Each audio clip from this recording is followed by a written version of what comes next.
वंशी विभूषितकरान्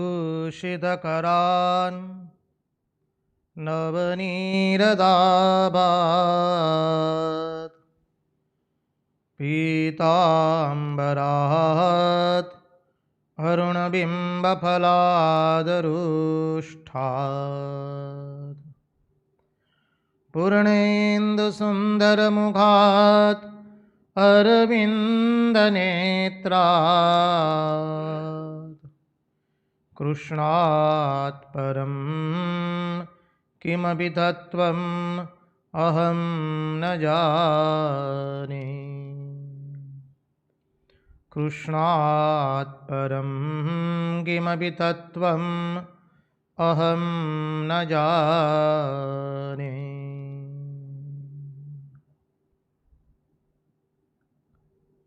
स्वस्ति श्री गणेशाय नमः। श्री सरस्वत्यै नमः। श्री गुरुभ्यो नमः।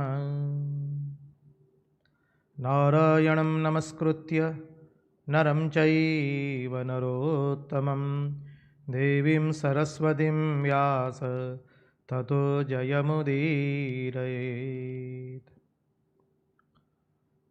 नमस्ते शारदे देवी सरस्वती मधीप्रदे वसत्वं मम जिह्वाग्रे सर्वविद्याप्रदा भव। अखण्डमण्डलाकारं व्याप्तं येन चराचरं तत्पदं दर्शितं येन तस्मै श्रीगुरवे नमः। सच्चिदानन्दरूपाय विश्वोत्पत्त्यादिहेतवे तापत्रयविनाशाय श्रीकृष्णाय वयं नुमः। नमः परमहंसास्वादित चरणकमलचिन्मकरन्दाय भक्तजनमानसनिवासाय श्रीरामचन्द्राय विश्वसर्गविसर्गादि नवलक्षणलक्षितं श्रीकृष्णाख्यं परं धाम जगद्धाम नमामि तत्। ॐ स्थापकाय च धर्मस्य सर्वधर्मस्वरूपिणे अवतारवरिष्ठाय रामकृष्णाय ते नमः। मुखं करोति वाचालं पङ्गुं लङ्घयते गिरिं यत्कृपात्महं वन्दे परमानन्दमाधवम्। कृष्ण कन्हैया लाल की जय, भक्तवत्सल भगवान की जय, वृंदावन बिहारी लाल की जय। भगवान श्री राम कृष्ण देव की जय। भागवत भगवान की जय। भागवत भक्त भगवान की जय। ओम नमो भगवते वासुदेवाय। नारायण नारायण नारायण नारायण।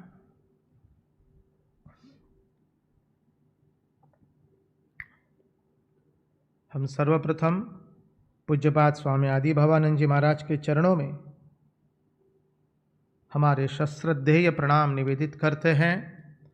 तत्पश्चात पूज्यपाद स्वामी निखिलेश्वरानंद जी महाराज के चरणों में हमारे सश्रद्धेय प्रणाम निवेदित करते हैं। उपस्थित पूज्यपाद प्रभु सेवानंद जी महाराज एवं पूज्यपाद स्वामी शंकरेशानंद जी महाराज सह सभी अन्यान्य सन्यासी महात्माओं एवं विरक्तों के चरणों में हम प्रणाम करते हैं और इस दृश्य श्राव्य माध्यम से जो कोई भी इस भागवत रसामृत का रसपान कर रहा है उन सब के हृदय में निवासित उस अनंत अखंड अविनाशी परब्रह्म परमात्मा को मुहुर मुहुर वंदन करके आइए भागवत भगीरथी में हम अवगाहन करें।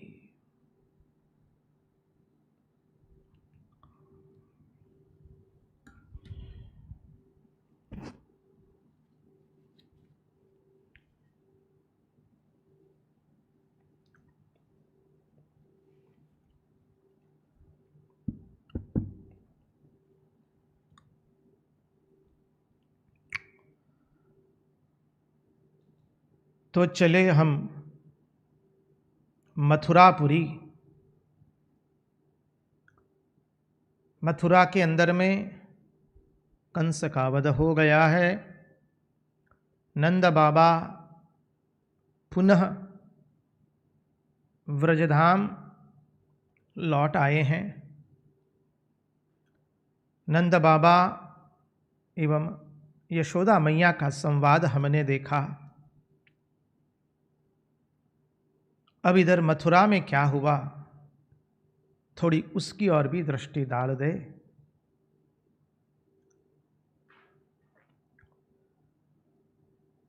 मथुरा के अंदर में वसुदेव जी ने श्री कृष्ण एवं बलभद्र जी को उपनयन संस्कार दिए। वसुदेव जी के आचार्य गर्गाचार्य है, नंद बाबा के आचार्य शांडिल्य ऋषि है। श्री रामकृष्ण देव ने रामकृष्ण कथामृत में कहा है, भारद्वाज गोत्र और शांडिल्य सामान्य नहीं है।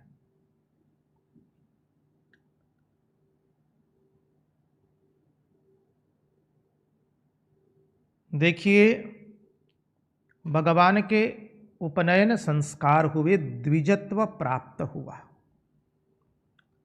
द्विज किसे कहते हैं? पक्षी पहले अंडे के रूप में होता है,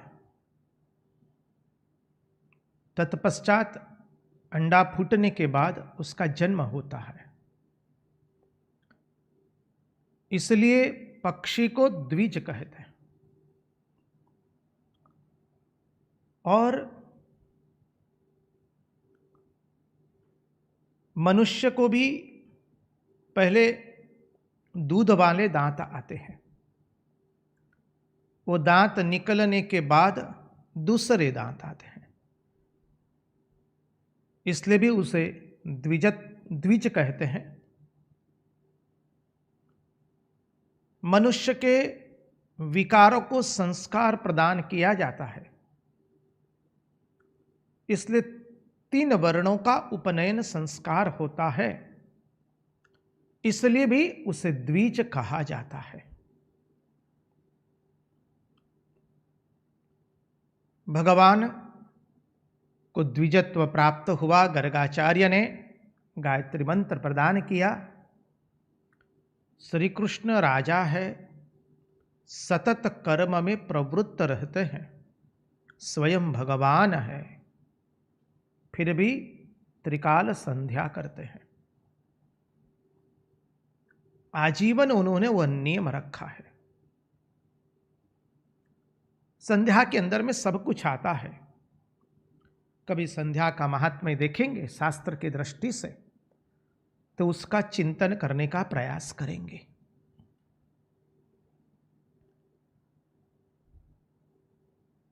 देखिए,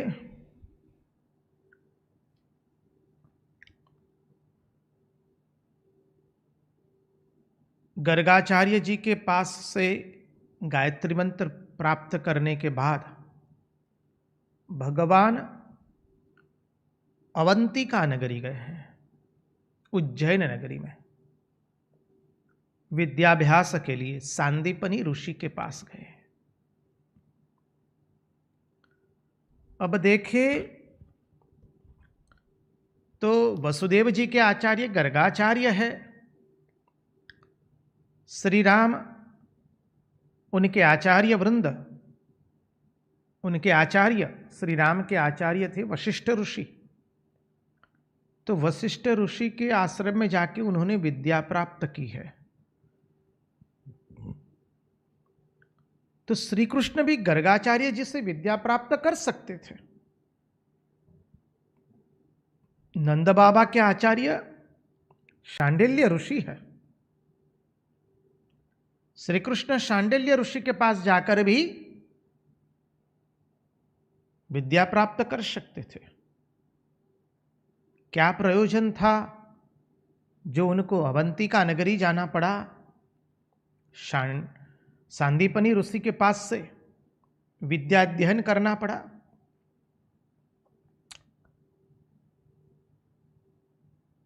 अनेकों प्रकार की संगति है। शिव पुराण में भी एक संगति मिलती है, महात्मा लोग बताते हैं।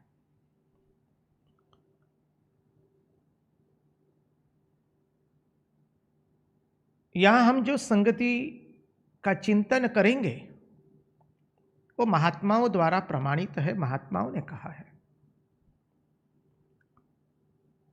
शिव पुराण में जो संगति मिलती है उसमें है कि नंद बाबा के 8 पीढ़ी पूर्व जो पूर्वज थे वो अवंतिका नगरी में रहते थे। वहां हनुमान जी उनकी इष्ट, जो उनके इष्ट थे, उनकी पूजा करते करते उनको हनुमान जी के दर्शन हुए थे और हनुमान जी ने उनको आशीर्वाद दिया था, जाओ तुम्हारी 8वीं पीढ़ी के अंदर में भगवान अवतार ग्रहण करेंगे। शिव पुराण से ऐसी संगति मिलती है। और एक संगति है,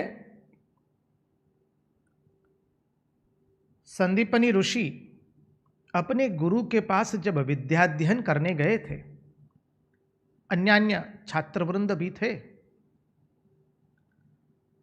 तो गुरुजी अचानक अपनी विद्या भूल गए। अब विद्या भूल गई तो थोड़े दिन तो छात्रवृंद उनके पास रहे, लेकिन जब पता चल गया कि अभी गुरुजी की स्मृति पुनः लौट नहीं रही है, तब एक एक करके सभी विद्यार्थी, सभी छात्र गुरुजी का त्याग करके चले गए। लेकिन सांदीपनी ऋषि गए नहीं। सांदीपनी ऋषि ने अपने गुरु की खूब सेवा की, एकनिष्ठ होकर के। दूसरे छात्र चले गए, चूंकि जो प्राप्त करने आए हैं वह उनसे हमको प्राप्त अब नहीं हो रहा है, तो अब गुरु के पास रहने की क्या आवश्यकता। यह सोच करके अन्य सभी छात्र चले गए। एकमात्र सांदीपनी ऋषि अपने गुरु की एकनिष्ठ भाव से सेवा करते रहे।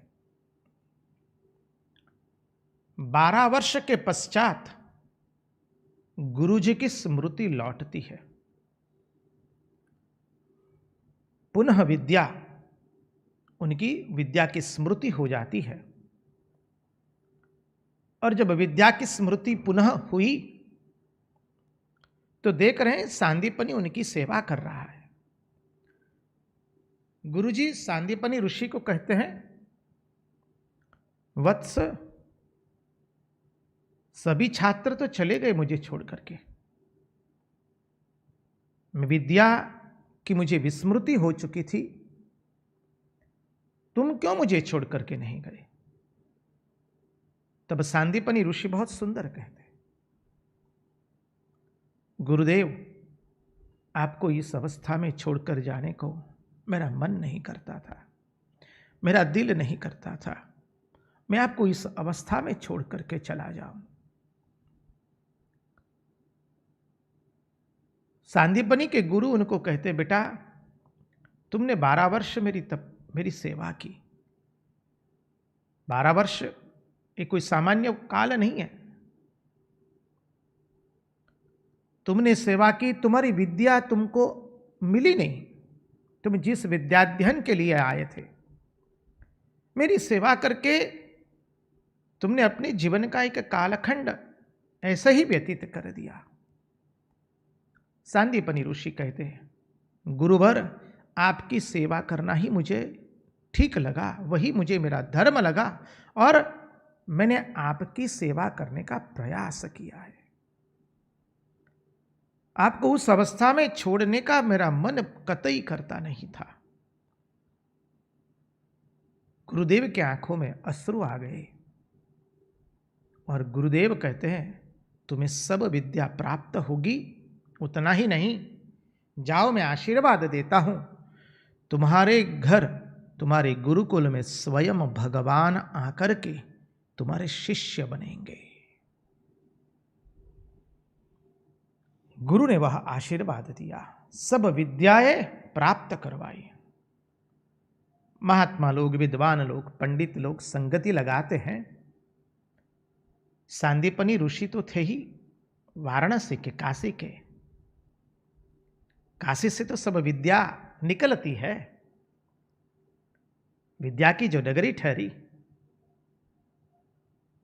लेकिन जब भगवान आने वाले हैं और सांदीपनि ऋषि को ऐसे छात्र चाहिए थे जो विद्वत्ता, विद्वान और प्रवीण भी हो, इसलिए सांदीपनि ऋषि अवंतिका नगरी में आए हैं। उनको मालूम है कि गुरुदेव ने मुझे आशीर्वाद दिया है कि मेरे वहां स्वयं भगवान शिष्य बन करके विद्या ग्रहण करेंगे। सांदीपनि उस दिन की आतुरता पूर्वक प्रतीक्षा कर रहे हैं और हुआ यूं ही, भगवान ने गर्गाचार्य जी से गायत्री मंत्र की दीक्षा ली। विद्या अध्ययन करने के लिए भगवान सांदीपनि ऋषि के पास आते हैं। 64 दिनों के अंदर में 64 कलाएं सीख ली भगवान ने, 64 प्रकार की विद्याएं सीख ली। समझिए, भगवान तो कर्तुम अकर्तुम अन्यथा कर्तुम सर्वसमर्थ है। भगवान लोक व्यवहार से बताते हैं। देखिए, अवतार जो है वो कुछ तोड़ने नहीं आता है, अवतार जोड़ने आता है। हम पुनः पुनः अवतार तत्व की चर्चा करते समय इस सिद्धांत का श्रवण कर चुके हैं। अवतार कुछ तोड़ने नहीं आता, अवतार जोड़ने आता है। श्री कृष्ण एक भी परंपरा को तोड़ नहीं रहे। श्री रामकृष्ण देव ने भी एक भी परंपरा नहीं तोड़ी है। अवतार का पांव बेताल नहीं होता है। जगत को बताया है, बिना गुरु किए विद्या अर्जन शक्य नहीं होता है। पुस्तकें पढ़ने से अभ्यास विद्यार्जन नहीं होता है। पुस्तकें पढ़ने से विद्याध्ययन नहीं होता है। देखिए, विषयांतर नहीं है, लेकिन जब गुरु प्रदत्त निष्ठा से विद्यार्जन नहीं किया जाता है तो क्या दुर्दशा होती है, उसका एक उदाहरण महात्मा लोग समझाते हैं महाभारत से। महाभारत में आप सब लोग जानते हैं, आचार्य द्रोण के शिष्य 5 पांडव एवं कौरव थे और एकलव्य शिक्षा प्राप्त करने आया है आचार्य द्रोण के पास से। आचार्य द्रोण ने मना कर दिया है। इसके पीछे का बहुत बड़ा धर्म सिद्धांत है, उसकी हम चर्चा अभी नहीं करेंगे क्योंकि हम मूल विषय की ओर आगे बढ़े। एकलव्य ने तत्पश्चात गुरु की प्रतिमा बना करके अपनी निष्ठा से धनुर्विद्या प्राप्त की है। अब गुरु के चरणारविंद में बैठ करके विद्या प्राप्त नहीं की है, उसकी अपनी क्षमता, गुरु निष्ठा, उससे उसे धनुर्विद्या प्राप्त हुई। बाकी का प्रसंग आप जानते हैं। महाभारत का वो अति सुंदर प्रसंग है, विख्यात प्रसंग है। आचार्य द्रोण ने बाद में एकलव्य से गुरु दक्षिणा के रूप में उसका अंगूठा मांग लिया है।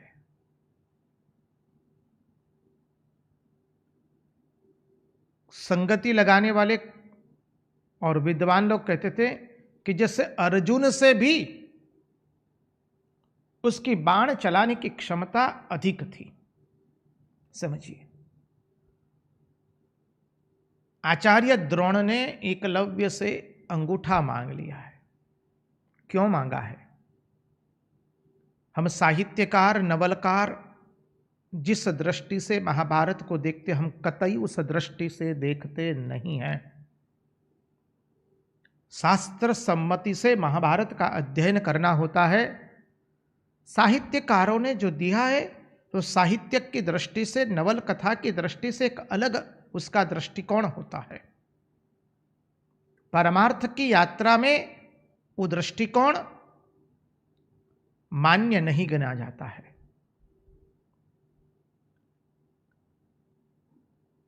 आचार्य द्रोण समझ गए इस व्यक्ति ने विद्या तो अर्जन कर ली है निष्ठा से, बहुत कुछ,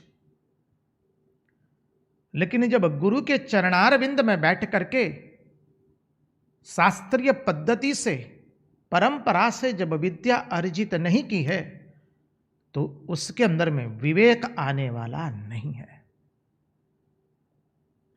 और जब महाभारत का युद्ध होगा तो यही व्यक्ति कौरव के पक्ष में रहेगा, अधर्म के पक्ष में रहेगा, क्योंकि गुरु के चरणारविंद में बैठ करके गुरु प्रदत्त परंपरा से उसने विद्या प्राप्त नहीं की है। परिणाम स्वरूप उस विद्या में विवेक का अभाव होगा। धर्म क्या है, अधर्म क्या है, परंपरा क्या है, उसका अभाव होगा। आचार्य द्रोण मेरी और आपकी जैसे स्थूल दृष्टि वाले नहीं हैं। एक तरह से वो त्रिकाल ज्ञानी के जैसे भी है, कोई सामान्य आचार्य नहीं है आचार्य द्रोण।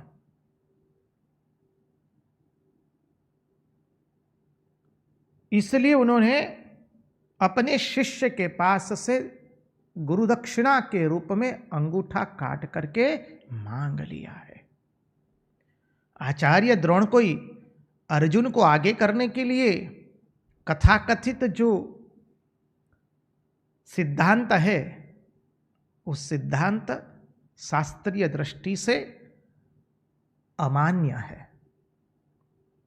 समझिए, अस्थानीय है उसका चिंतन। आचार्य द्रोण हमारे और आपके जैसे ईर्ष्या द्वेष के अंदर में पड़ करके इस तरह से किसी को क्षति करने वाले नहीं हैं। आचार्य द्रोण समझते हैं, और इसलिए द्रोणाचार्य जब महाभारत का युद्ध करते हैं, भगवान देख रहे हैं ब्राह्मण हैं और क्षत्रिय की भांति युद्ध कर रहे हैं। अब भगवान की लीला एक होती है, उसके अर्थ अनेक हैं। अब उस विषय में हम अभी चिंतन नहीं करेंगे, संक्षिप्त में बता दे। इसलिए आचार्य द्रोण को भगवान ने ब्राह्मण की जैसी मृत्यु प्रदान करने के लिए ये पूरी योजना बनाई है। अश्वत्थामा हतः नरो वा कुंजोर वा, आप लोग जानते हैं। आचार्य द्रोण अपना शस्त्र रख देते हैं। श्री कृष्ण को पूछा, श्री कृष्ण ने तो कह दिया अश्वत्थामा हतः। उनको विश्वास नहीं हुआ है, क्योंकि वो जानते हैं श्री कृष्ण नटवर है। हम जिस दृष्टि से श्री कृष्ण को देखते हैं वो उस दृष्टि से नहीं देखते। वो आचार्य है, विद्वान है, उनको सामान्य मत समझ आ जाए। जिस स्थान पर हम होते उसी स्थान से हम सब लोगों को चिंतन करने का प्रयास करते हैं। इस सर्वथा निषेध है। आचार्य द्रोण ने जब युधिष्ठिर जी को पूछा, धर्मराज युधिष्ठिर को पूछा, धर्मराज युधिष्ठिर को पहले से श्री कृष्ण ने शिक्षा दे दी थी, उसके तहत कहते हैं अश्वत्थामा हतः नरोवा कुंजूरवा। अब नरोवा कुंजूरवा तो सुनाई नहीं दिया उनको, क्योंकि जहां धर्मराज युधिष्ठिर बोले अश्वत्थामा हतः, तब तक तो भगवान ने इतने जोर जोर से बाजे बजवाए हैं, नरोवा कुंजूरवा उनके कर्ण पर पड़ा ही नहीं है। यहां पर और भी एक सिद्धांत है, धर्मराज युधिष्ठिर का सत्य शब्दों का सत्य है। महात्मा लोग की दृष्टि कितनी अद्भुत होती है, सुनने का है ये। कृपा करके आप हम हमारी स्थूल बुद्धि से शास्त्र के इस गूढ़ार्थ तत्व को न समझे, इसलिए गुरु प्रदत्त शास्त्र पद्धति से शास्त्रों का अध्ययन करना होता है। धर्मराज युधिष्ठिर का सत्य शाब्दिक सत्य है, श्री कृष्ण का सत्य तात्विक सत्य है। और भगवान को धर्म संस्थापन करना है। श्री कृष्ण ने प्रत्येक उस व्यक्ति को इस तरह से मारा है जो भरी सभा में, जहां पर द्रौपदी का अपमान हुआ था। शास्त्रीय प्रदत्त परंपरा से समझेंगे तो महाभारत के अनेक कठिन प्रश्नों का इतना सुंदर आचार्य लोग, महात्मा लोग निराकरण करते, बलिहार हो जाते हैं। अब श्री कृष्ण को उनको क्षत्रिय की भांति वो मरे वो भगवान कतई नहीं चाहते, क्योंकि धर्म का मर्यादा टूटती है ब्राह्मण क्षत्रिय की भांति युद्ध कर रहे हैं, वो चलेगा नहीं। उनको ब्राह्मण की तरह मृत्यु को प्रदान करवाना है। भगवान की लीला एक होती है, उसके अर्थ अनेक है। अश्वत्थामा ने अपने धनुर्कमणि त्याग किया, अपने गांडीव को रख दिया और प्राणायाम करने बैठ गए। अब ब्राह्मण की तरह बैठे हैं। भगवान ने द्रौपदी के भाई के अंदर में वो बदले की भावना उकसाई है। समझिए, वो क्षत्रिय की भांति मरे, वो अनुचित है, वर्णाश्रम धर्म के विरुद्ध है वो। और जब प्राणायाम करके बैठ गए, समाधि लगाई, तब जाके उनका मस्तिष्क अलग करवा दिया है। महाभारत की घटनाओं को साहित्यकार, नवल कथाकार और हमारी दुर्बुद्धि से उसका गूढ़ार्थ निकालना नहीं है।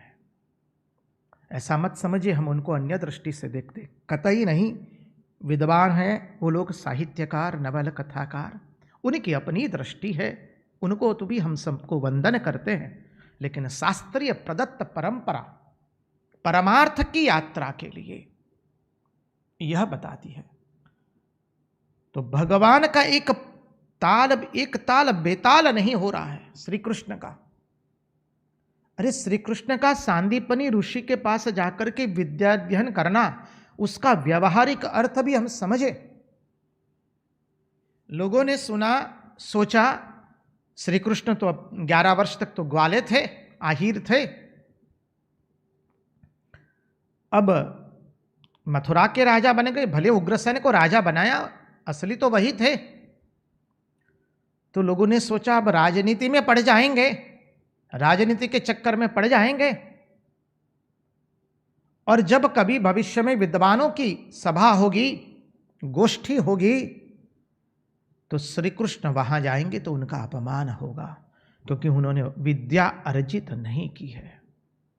समझिए, तो लोगों की इस शंका का समाधान करवाने के लिए अब जब क्षत्रिय है तो अब शास्त्र परंपरा से, गुरु प्रदत्त परंपरा से शास्त्रों का अध्ययन करना है। गुरु तो करने पड़ेंगे, इसलिए गायत्री मंत्र लेकर के परमार्थ के गुरु भी बनाए हैं। और यहां पर सांदीपनी ऋषि के पास जाकर के सभी विद्याओं का विद्याभ्यास कर दिया।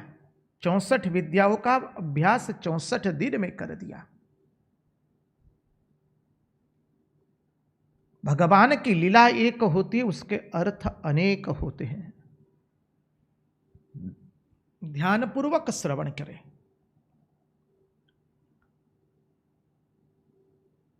अब देखिए,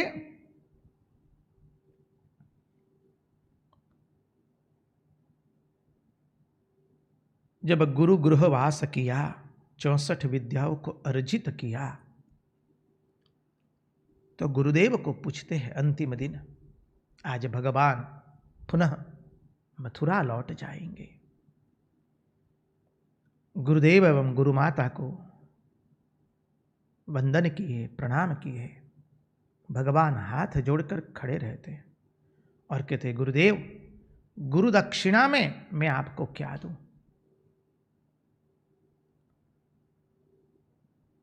अब सांदीपनी ऋषि अध्ययन अध्यापन में ही लगे हुए थे, उन्हें तो कुछ सूझता नहीं है।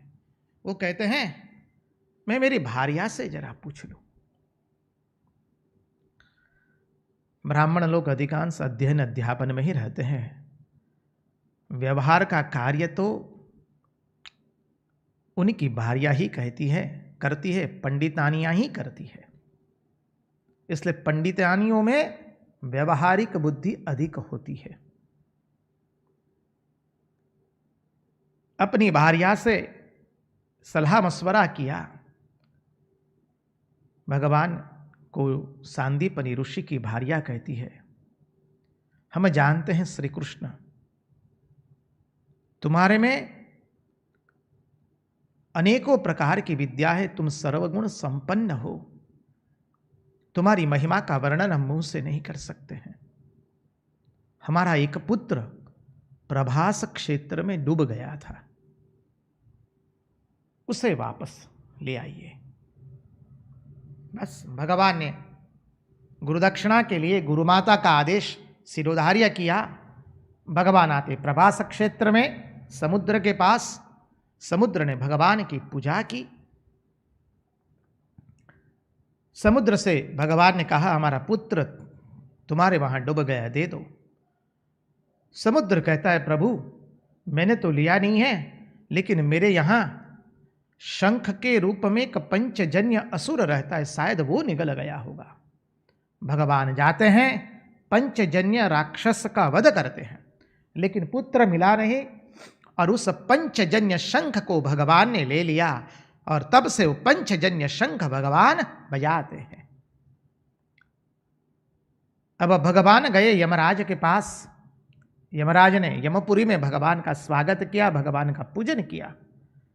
भगवान ने कहा, हमारा गुरुवर्य का पुत्र तुम्हारे पास आया है। यमराज ने कहा, कर्म के अनुसार आपकी गुरु का पुत्र यहां है यमपुरी में। भगवान कहते, कर्म वर्म कुछ नहीं चलेगा, दे दो पुत्र हमको। समझिए, भगवान करतुम अकरतुम अन्यथा करतुम सर्वसमर्थ है। यदि भगवान भी कर्म के अनुसार चलेंगे तो भगवान का ऐश्वर्य कहां रहा फिर? कर्मनिष्ठ व्यक्ति लोग भगवान की लीलाओं को भी कर्म के अंदर में बांधना चाहते हैं, वो सर्वथा गलत है। भगवान कर्म से कब कार्य करते हैं?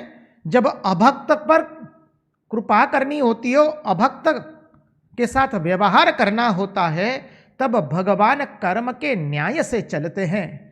और जब भक्त पर कृपा करनी होती है तो भगवान तो कोई ना कोई बहाना ढूंढ निकालते हैं और अपने भक्त पर कृपा करते हैं। यह है श्री कृष्ण की महिमा। यह अवतार जो कपाल मोचन होता है, विधाता ने लिखे हुए लेख विधाता स्वयं अपने हाथ से पोंछ देते हैं। भगवान कर्म की मर्यादा में नहीं है। जब भगवान को अपने भक्त पर कृपा करनी होती है तो भगवान कोई ना कोई बहाना निकाल लेते हैं। भगवान यमपुरी से अपने गुरुवर का पुत्र वापस लेकर आए, गुरुजी को अर्पण किया। गुरुदेव ने बहुत आशीर्वाद दिए। बेटा मैं आशीर्वाद देता हूं, तुम्हें कभी विद्या की विस्मृति न हो, वेद शास्त्र सब समय तुम्हारा अनुगमन करे। अरे श्री कृष्ण, जिसका तुम्हारे साथ संबंध हो गया, अब उसके लिए अलभ्य क्या रहा इस संसार में। संदीपनी ऋषि श्री कृष्ण की स्तुति करते हैं जैसे, अरे श्री कृष्ण, जिसका संबंध तुम्हारे साथ हो गया, उसके लिए अभी अलभ्य क्या रहा इस संसार में। जाओ, मैं आशीर्वाद देता हूं, वेद शास्त्र सब समय तुम्हारा अनुगमन करे, तुम्हें कभी विद्या के विस्मृति न हो। भगवान सांदीपनि ऋषि एवं गुरु माता को वंदन करके प्रणाम करके मथुरा नगरी में पुनः लौटते हैं और मथुरा वासियों के आनंद की सीमा नहीं रहती है। इतने दिनों के पश्चात भगवान को देखने के बाद मथुरा नगरी में आनंद आनंद छा गया और सब लोगों ने जय जयकार किया। कृष्ण कन्हैया लाल की जय।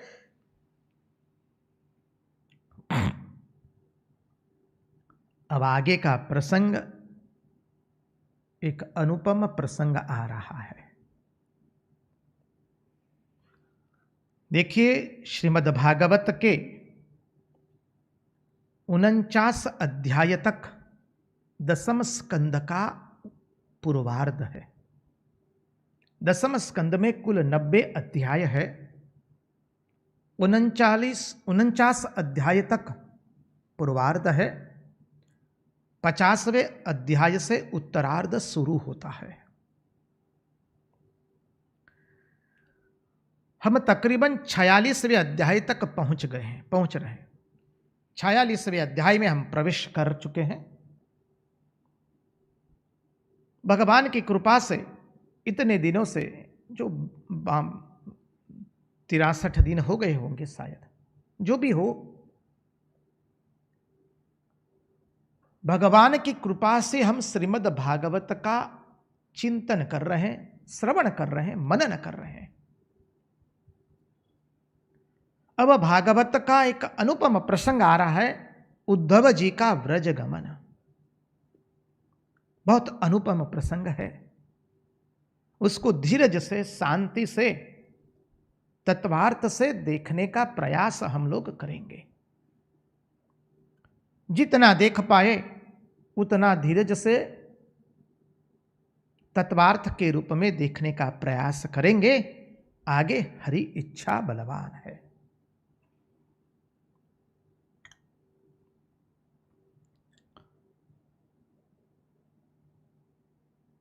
अब हम विषय में प्रस्तुत होते हैं उद्धव जी का व्रज गमन।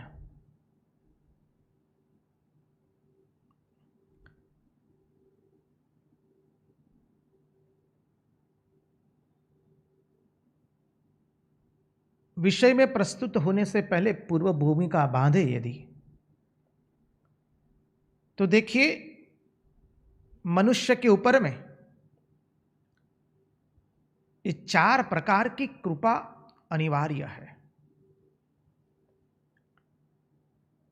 ईश कृपा, द्वितीय है गुरु कृपा,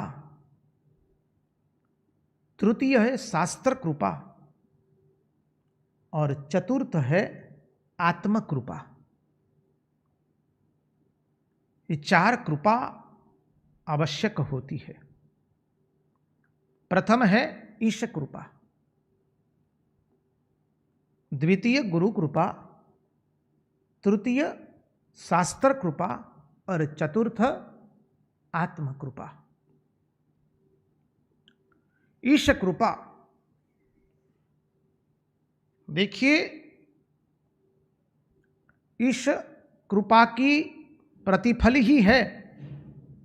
ईश कृपा के प्रतिफल रूप ही हम सबको मनुष्य जन्म मिला है।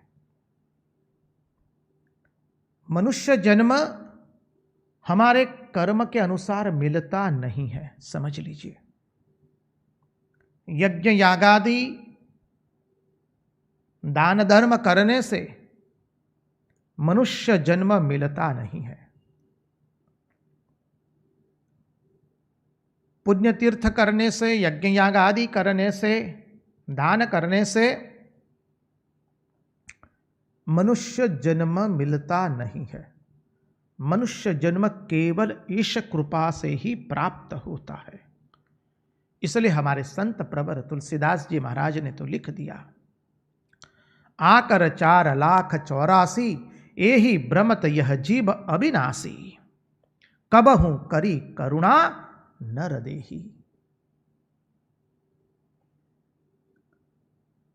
तुलसीदास जी ने इसलिए कह दिया, भगवान की कृपा के बिना मनुष्य जन्म मिलता नहीं है।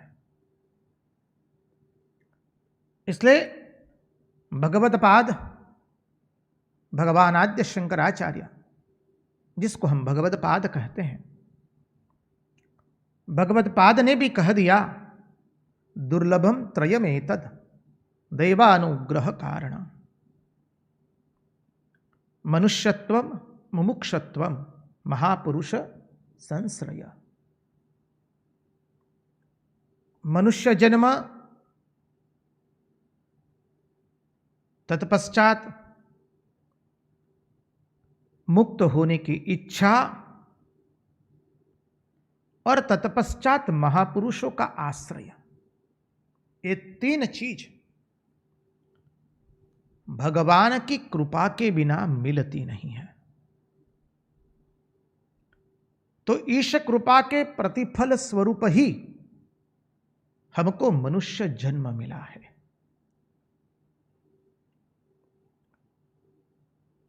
और ये मनुष्य जन्म किस लिए मिला है वो भी अभी देखेंगे। और वह ईश ही अर्थात परम कृपालु परमात्मा, वह परम कृपालु परमात्मा ही हमारे गुरु बनकर के मनुष्य देह में आते हैं और हमें शिक्षा एवं दीक्षा प्रदान करते हैं।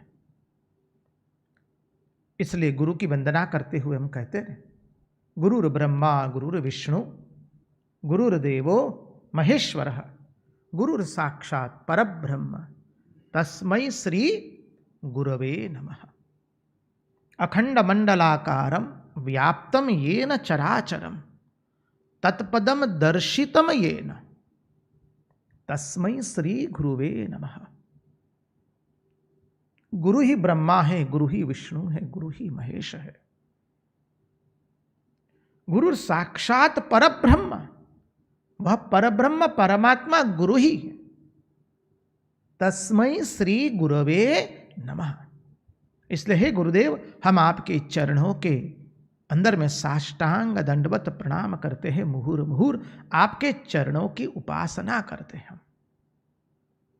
अखंड मंडलाकारम व्याप्तम येन चराचरम, जो इस चराचर जगत के अंदर में जो अनुपम तत्व है,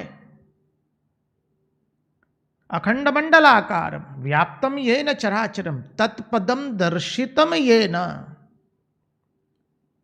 तस्मै श्री गुरुवे नमः। वह परम तत्व आपके अंदर में, वह परम तत्व का दर्शन आपने करवाया। अनेकों अर्थ लिए जा सकते हैं भाषा की दृष्टि से। इसलिए प्रभु, हे गुरुवर्य, हम आपके चरणों में साष्टांग दंडवत प्रणाम करते हैं, साष्टांग प्रणिपात करते हैं। गुरु कृपा होने से हमारे जीवन के अंदर में हमें परमार्थ की यात्रा करने की इच्छा जगती है। गुरु कृपा अत्यंत महत्वपूर्ण है। गुरु कृपा ही केवलम शिष्य परम मंगलम।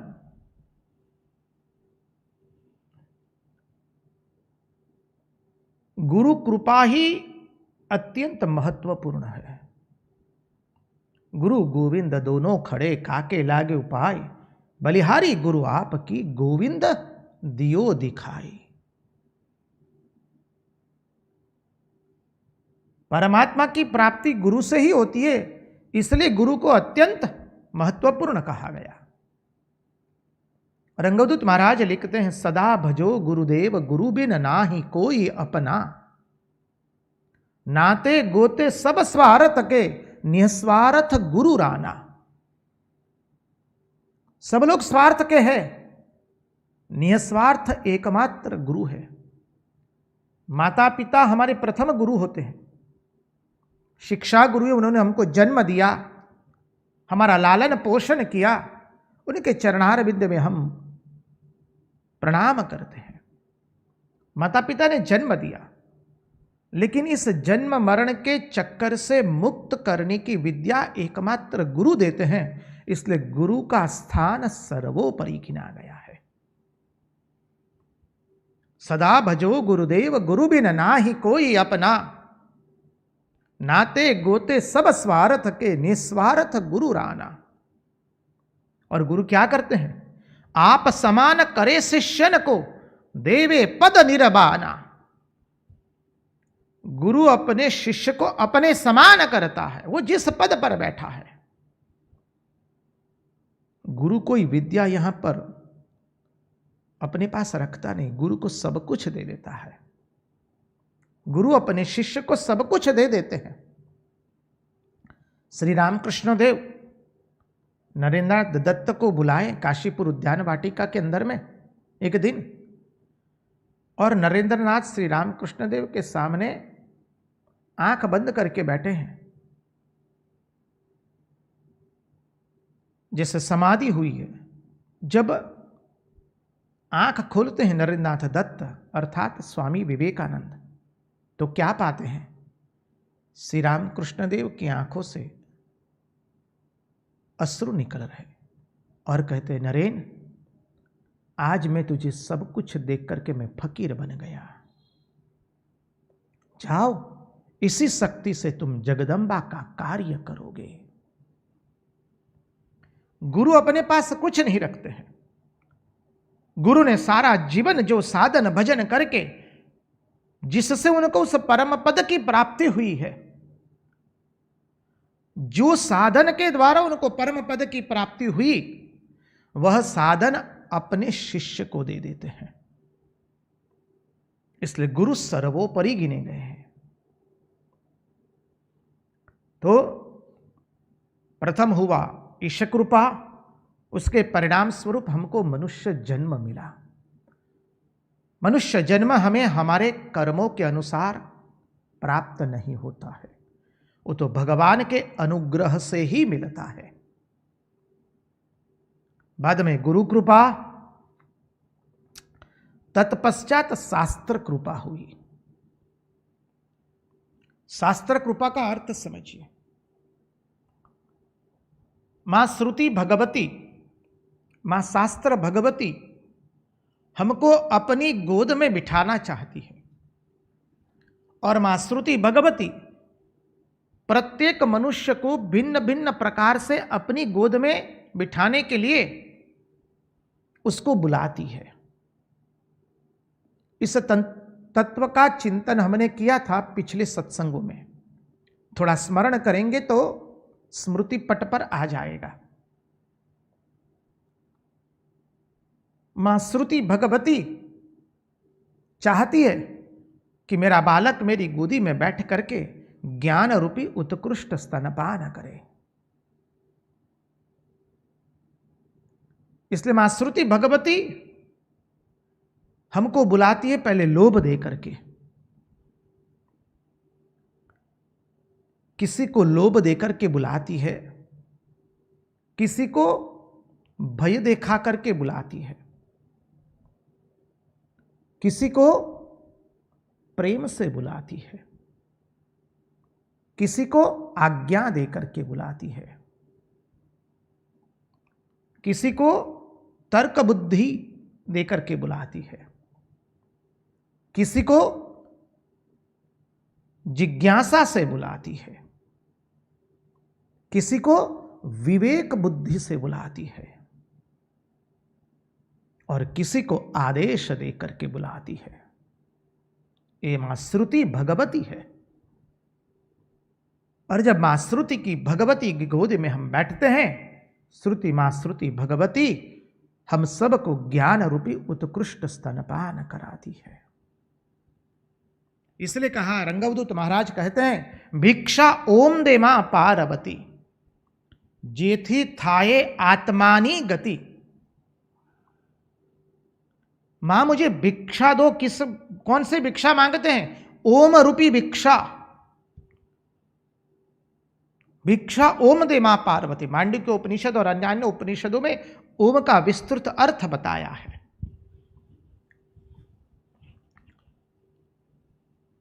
तो मां मुझे उस तत्वज्ञान रूपी,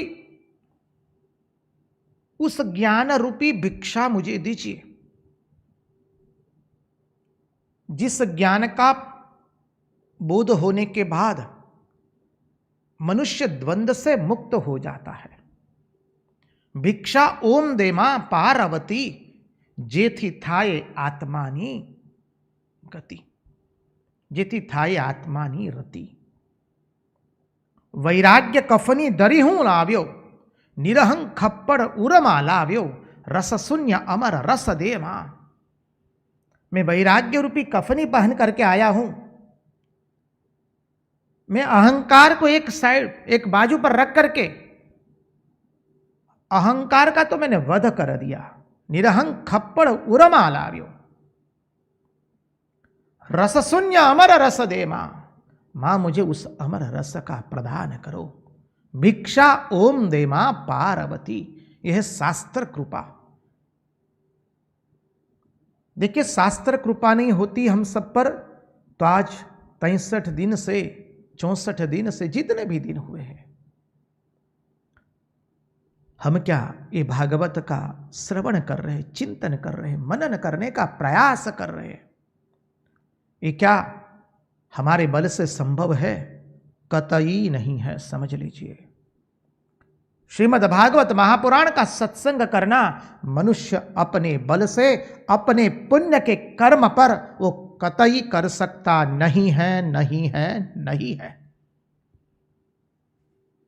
श्रीमद् भागवत महापुराण का सत्संग भगवान का जब तक अनुग्रह नहीं होता है हम पर, तब तक हम कर सकते नहीं हैं। श्रीमद् भागवत वो भगवान का वांगमय स्वरूप है। तेनेयम वांगमयी मूर्ति प्रत्यक्षा वर्तते हरे है। वो भगवान की वांगमय प्रतिमा है। हम आपको पहले भी, हम सब लोग मिलकर के श्रवण कर चुके हैं कि भागवत में से भगवान का प्रगटीकरण हुआ है, श्री कृष्ण में से भागवत का प्रगटीकरण नहीं हुआ है। भागवत का अध्ययन करने वाले, भागवत का श्रवण करने वाले सब साधक, उपासक, भक्त लोग, आचार्य लोग, विद्वान, पंडित, सभी लोग एक ही बात कहते हैं, भागवत में से श्री कृष्ण का प्रगटीकरण हुआ है। ये शास्त्र कृपा है। हम सब के ऊपर शास्त्र कृपा हुई है, हम सब पर ईश कृपा हुई है, तब मनुष्य जन्म मिला। मड़ता मनुष्य जन्म जो करे न सार्थक तैम, भोग भोगव्या नरकमा तेज भोगवे अत्र। रंगवदूत महाराज, रंगवदूत महाराज लिखते हैं, ईश्वर की कृपा से हमको मनुष्य जन्म मिला, और मनुष्य जन्म का मिला जो है वो किस उद्देश्य के लिए मिला है वो समझना है। अधिकांश मनुष्य को आप देखेंगे उनका जीवन में कोई उद्देश्य ही नहीं होता है। एक ही उद्देश्य है, आहार निद्रा भय मैथुनम च समानमेतत् पशुभिर नराणाम। Eat drink be merry and produce children. खाओ पियो, प्रजोत्पत्ति करके संतान को जन्म दो, बस। लोग कहते हैं महाराज इस वृद्धावस्था में गरम गरम चपाटी खाने को मिलती है, जी गरम गरम रोटियां मिलती है, अब इससे बड़ा जीवन में क्या चाहिए? उस उद्देश्य के लिए मनुष्य जन्म नहीं मिला है। इसलिए श्री रामकृष्ण देव ने कितना सहज सरल शब्द में हमको कह दिया, मनुष्य जीवन का उद्देश्य ईश्वर को चाहना, ईश्वर को प्रेम करना। मनुष्य जीवनનો ઉદ્દેશ્ય ઈશ્વરને ચાહવો અને ઈશ્વરને પ્રેમ કરવો।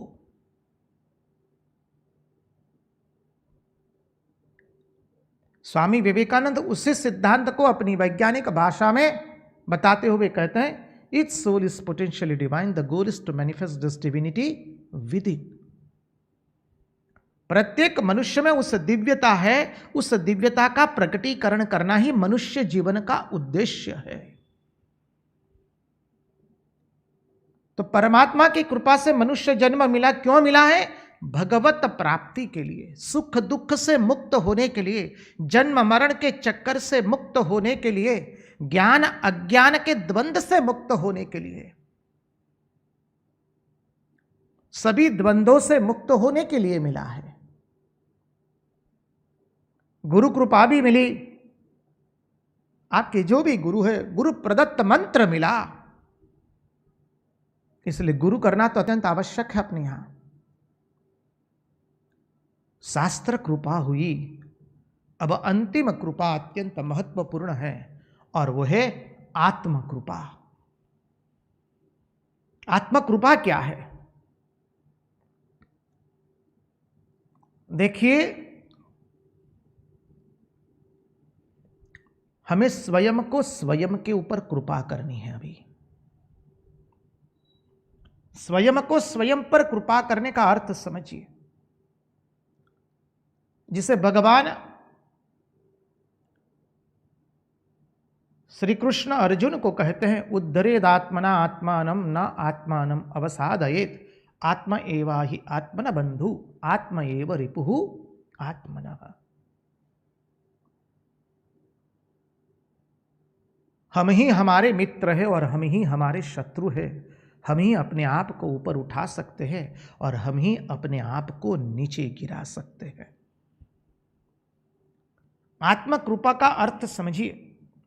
महात्मा लोगों ने, विद्वानों ने बहुत सुंदर अर्थ समझाते हुए विषय को अनुपम शैली से प्रस्तुत किया है। आत्म कृपा, देखिए, हमें संपत्ति नहीं मिली तो हम रोते हैं, क्रंदन करते हैं। हमें ख्याति विख्याति न मिली तो मनुष्य क्रंदन करता है, रोता है। पद न मिला, प्रतिष्ठा न मिली, हमारे पास जो कुशलता है उस कुशलता को समाज ने स्वीकार करके उस कुशलता को आगे बढ़ाने का प्रयास नहीं किया तो हम रोते हैं। सुविधाएं नहीं मिलती तो हम रोते हैं। सुख सुविधाएं नहीं मिलती तो मनुष्य चौधार अश्रुओं से रोता है। लेकिन कभी आप अकेले बैठ करके अपना आत्मचिंतन कीजिए, आंखें बंद करके। सुविधाएं न मिली तो हम रोए, ऐसी ऐसी परिस्थितियां न मिली तो हम रोए, सुख संपत्ति के साधन न मिले तो हम रोए, किसने अपमान कर दिया तो हम रोए, कितनी बार रोए। लेकिन ये जीव कभी मुझे भगवान के दर्शन नहीं हुए, भगवान के विरह में मेरे नेत्रों से अश्रु नहीं निकले हैं, भगवान के विरह में मैं कभी तड़पा नहीं हूं, भगवान के विरह में मैंने कभी क्रंदन नहीं किया है।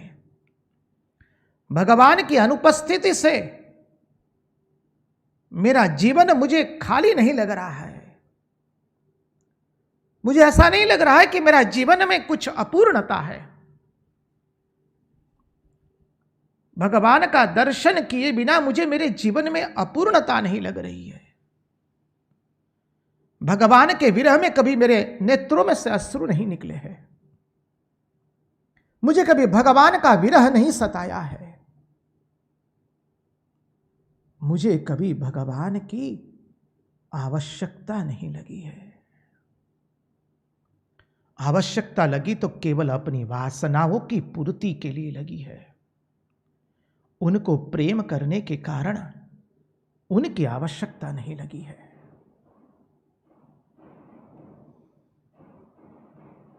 मेरे जीवन में भगवान के बिना विरह नहीं हुआ है। मैं भगवान के विरह में विरही नहीं बना हूं। भगवान के विरह में मैं कभी तड़पा नहीं हूं। ये भाव हमारे पर नहीं हुआ है तो समझिए हम पर आत्म कृपा नहीं हुई है। यह आत्म कृपा हमारे सबके ऊपर होनी चाहिए। और वो कौन कर सकता है? केवल हम ही कर सकते हैं, और कोई कर सकता नहीं है। और वो कब होगी उसका चिंतन करेंगे। उसके पहले महाराज से नम्र निवेदन, एक छोटा सा भजन प्रस्तुत करें।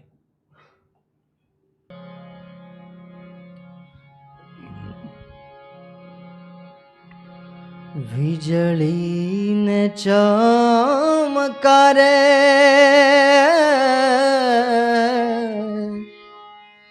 વીજળી ને ચમકારે મોતીડા પરોવો પાનભાઈ અચાનક અંધારા થાશે अचानक अंधारा थाशे जोतरे जोतामा दिवसो वयारे जाशे 21,600 ने काळ खाशे વીજળી ને ચમકારે મોતીડા પરોવો પાનભાઈ અચાનક અંધારા થાશે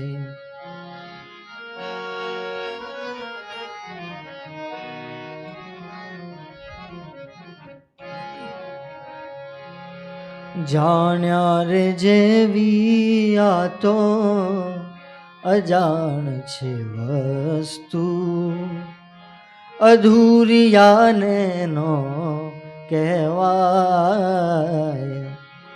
ગુપતરસનો આ ખેલ છે અટપટો ને आटी मेलो तो समजाय વીજળી ને ચમકારે મોતીડા પરોવો પાનભાઈ અચાનક અંધારા થાશે વીજળી ને ચમકારે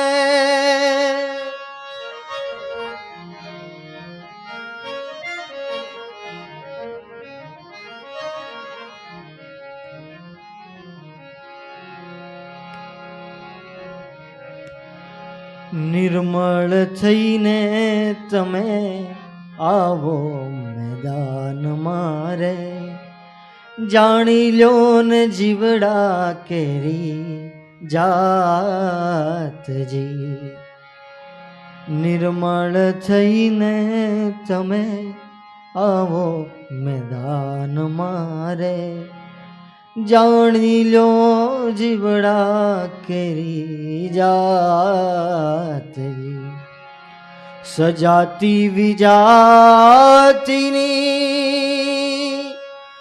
जुगती बतावूं ने सजाती विजातिनी जुगती बताऊं ने बीबेरे पाड़ी दो बीजी भात વીજળી ને ચમકારે મોતીડા પરોવો પાનભાઈ અચાનક અંધારા થશે.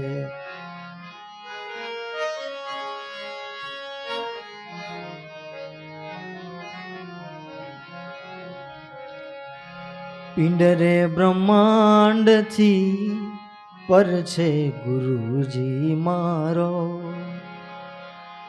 એનો દેખાડું રે તમને દેશ. પિંડરે બ્રહ્માંડથી પર છે ગુરુજી મારો, એનો રે દેખાડું તમને દેશ. ગંગા સતી,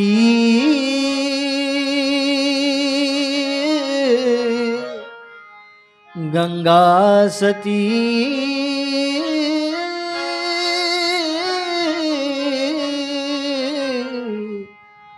ગંગા સતી એમ બોલિયાને ત્યાં નહીં માયા કેરો ફંદ. વીજળીને ચમકારે મોતીડા પરો પાનબાઈ, અચાનક અંધારા થશે. જોતરે જોતામાં દિવસો વયાને જાશે, 21,600 કાળ ખાશે.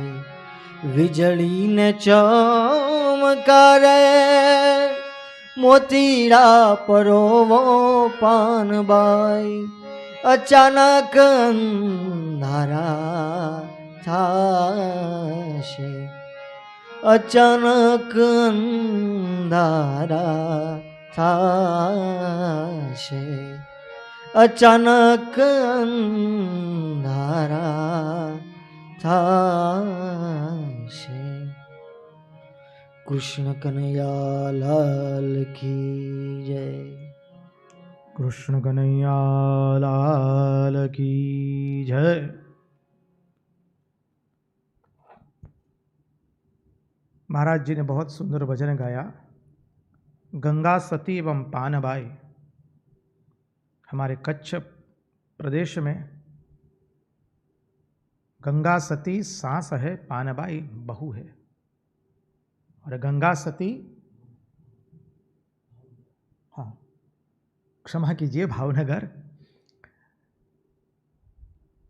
और गंगा सती पानबाई को अद्भुत ज्ञान का उपदेश करती है.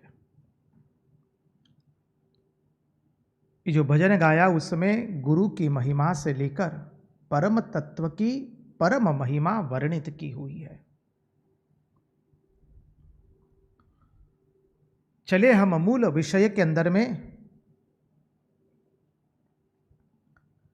तो जब कभी चित्तवृत्ति शांत हो तो चिंतन कीजिए.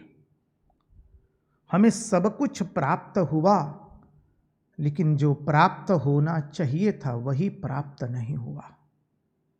बाकी सब कुछ प्राप्त हुआ, तो वो प्राप्त कैसे हो, उसके लिए क्या उत्कंठा चाहिए. देखिए श्रीमद् भागवत के अंदर में, श्रीमद् भागवत महापुराण के अंदर में वृत्रासुर का सुंदर प्रसंग आता है. हमने उसका थोड़ा चिंतन किया था, पुनः चिंतन करेंगे. वृत्रासुर असुर है और इंद्र के साथ उसका युद्ध हो रहा है. और युद्ध के बीच में वृत्रासुर इंद्र को कहता है, इंद्र तनिक रुक जाओ. और वृत्रासुर ने क्या अद्भुत प्रार्थना की है. न नाकपृष्ठम न च पारमेष्ठ्यम न सार्वभौमम न रसाधिपत्यम न योग सिद्धिर पुनर्भवम वा समंजसत्वा विरहैयकांक्षे।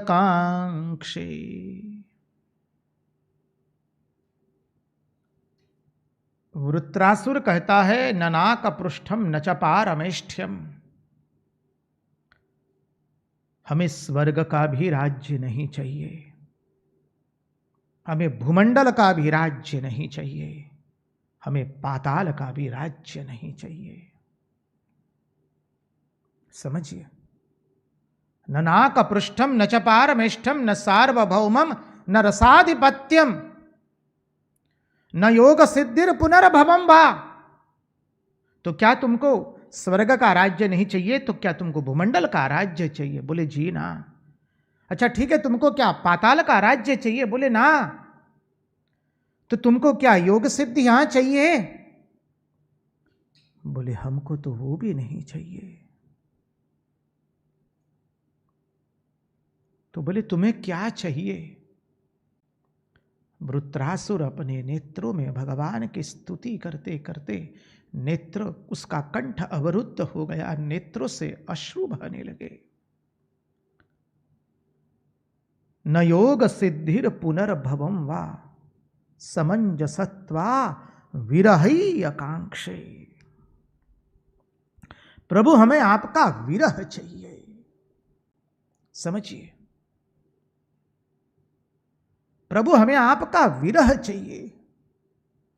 और विरह कैसा? प्रभु हम आपके विरह में तड़पे। प्रभु अब ऐसा हो जाए कि हम रह ना पाए, प्रभु आपके दर्शन के बिना हम रह ना पाए, आपकी अनुपस्थिति के बिना हम जी ना पाए। प्रभु आपकी उपस्थिति के बिना हम जी ना पाए। आपकी अनुपस्थिति हमसे सहा नहीं जाती है। आगे के श्लोक में वृत्रासुर सुंदर वर्णन करते हुए कहते हैं, ममोत्तम श्लोक जहने सुसख्यम संसार चक्रे भ्रमतः स्वकर्मभिः त्वन्माययात्मा त्मजदारगे स्वासक्त चित्तस्य न नाथ भूयात्। ये चतुर्थ श्लोक है। तृतीय श्लोक में वो विरह कैसा चाहते वो भी वर्णन करते हैं। अजात पक्षा इव मातरं खगाः स्तन्य यथा वत्सतरः क्षुधार्तः प्रियं प्रियेव विषितं विषन्ना मनोरुविन्दाक्षदिद्रुक्षते त्वाम्। अजात पक्षा इव मातरं खगाः स्तन्य यथा वत्सतरः क्षुधार्तः प्रियं प्रियेव विषितं विषन्ना मनोरुविन्दाक्षदिद्रुक्षते त्वाम्। ये वृत्रासुर की जो स्तुति है वो भक्ति के चतुश्लोकी गिनी गई है महात्माओं के द्वारा।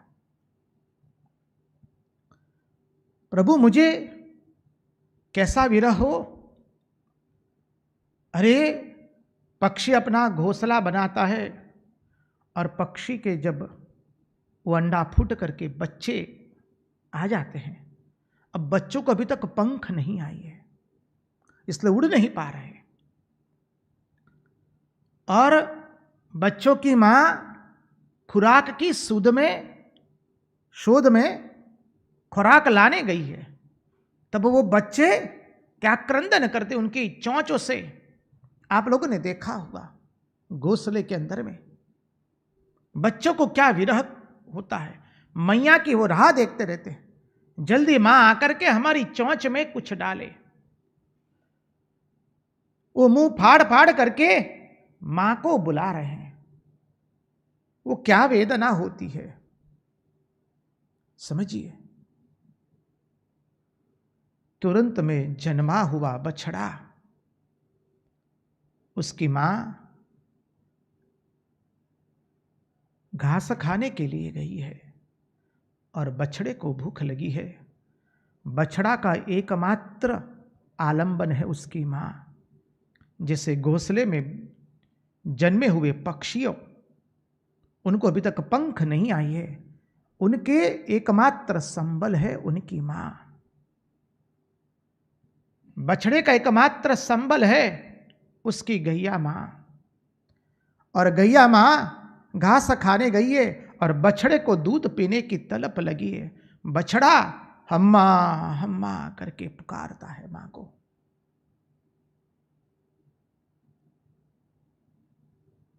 आप लोगों ने उस बछड़े की आवाज सुनी होगी। गैया मैया को पुकारता है बछड़ा। फिर कहता है प्रियम प्रियेव विषितम विषण्णा।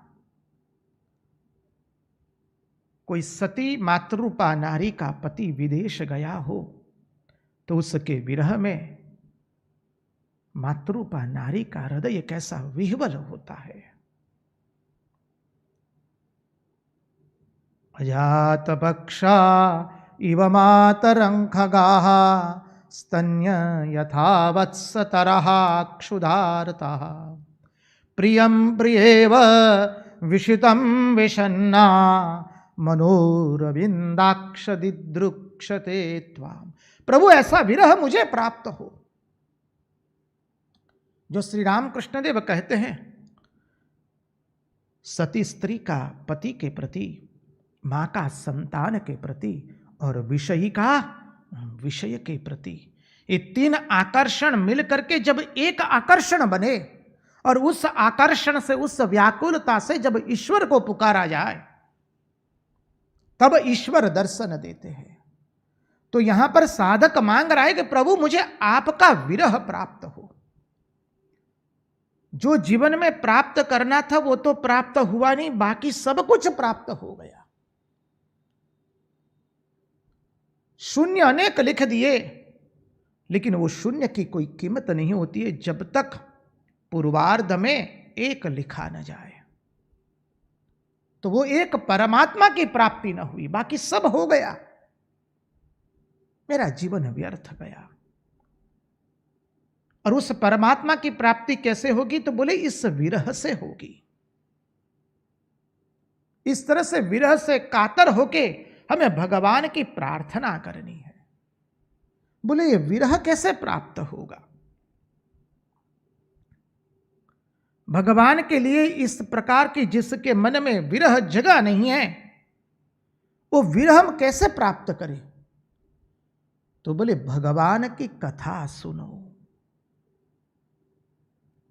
वो प्रेम कहां से मिलेगा हमको? बोले आपको प्रेम चाहिए ने? बोले हां, उस प्रेम को महात्मा लोग कहते कृष्ण भाविता मति।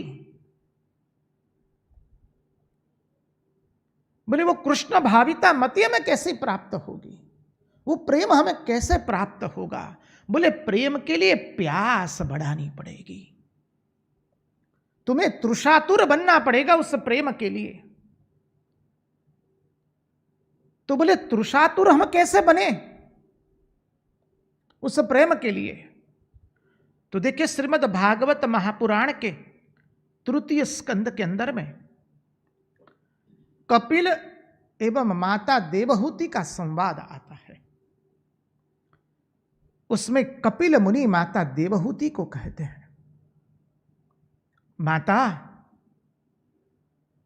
आप भगवान मिले उसके लिए प्रार्थना मत कीजिए। आप भगवान मिले उसके लिए प्रार्थना मत कीजिए। माता देवहूति पूछती तो बेटा किसके लिए प्रार्थना करें हम? कपिल मुनि ने कह दिया, मां प्रार्थना करना है तो महात्माओं के चरणों में बैठ करके हम शास्त्र का अध्ययन करें, भगवान की लीला कथा का श्रवण करें, महात्माओं के चरणों में बैठ करके महात्माओं का सहवास मिले, उसके लिए प्रार्थना करो। समझिए महात्माओं की महिमा, अरे भगवान की महिमा तो ये महात्मा लोग गाते हैं। इसलिए कपिल मुनि ने कपिल ने माता देवहूति को कह दिया, अरे महात्माओं का दर्शन मिले, महात्माओं के चरणों का आश्रय मिले, महात्माओं का संग मिले, महात्माओं के मुख से भगवान की कथा सुनने को मिले, मैया भगवान के पास ऐसा मांगो।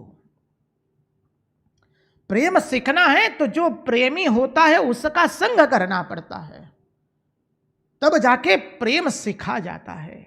ये महात्मा लोग भगवान को छोड़ करके और कुछ नहीं जानते हैं, इसलिए तो महात्माओं के चरणों में हम पुनः पुनः साष्टांग दंडवत प्रणाम करते हैं। भगवान की महिमा का प्रचार प्रसार कौन करता है? केवल ये महात्मा लोग करते हैं।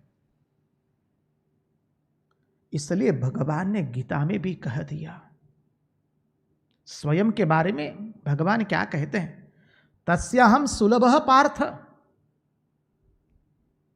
समझिए, वो पार्थ, मैं तो तुम्हें सुलभता से मिल जाऊंगा, लेकिन ये जो महात्मा हैं, जो केवल भगवान को छोड़कर और कुछ नहीं जानते हैं, जिनका चित्त पूर्ण रूप से भगवान में चला गया है, जिनके मन की मति गति और रति भगवान में पूर्ण रूप से हो गई है, ऐसे महात्मा लोग कैसे हैं? भगवान कहते स महात्मा सुदुर्लभ। ऐसे महात्मा दुर्लभ होते हैं। स महात्मा सुदुर्लभ। इसलिए भगवान ने महात्माओं का महिमा वर्णन करते हुए कह दिया कि महात्मा लोग मुझे छोड़कर और कुछ नहीं जानते हैं। मैं महात्माओं का हृदय हूं और महात्मा मेरा हृदय है। वो लोग मेरे अतिरिक्त और कुछ जानते नहीं हैं। अहम ब्रह्म परम धाम ब्रह्माहम परमं पदम एवं समीक्षण आत्मानम आत्मन्याधाय निष्कले। ये तो भगवान एकादश स्कंद में बोले हैं। जब महात्माओं के चरणों का आश्रय लेंगे तब सब कुछ हमारे लिए एक बन जाएगा। जगत और ब्रह्म में कोई फर्क नहीं रहेगा। महात्माओं की महिमा का वर्णन करते हुए भागवतकार आगे कहते हैं, आज यहीं पर उन्हीं की वाणी उन्हीं के चरणों में अर्पित करते हुए कृष्ण कन्हैया लाल की जय, भक्तवत्सल भगवान की जय, वृंदावन बिहारी लाल की जय, सब संतन की जय, सब भक्तन की जय। ओम नमः पार्वती पतये हर हर महादेव हर।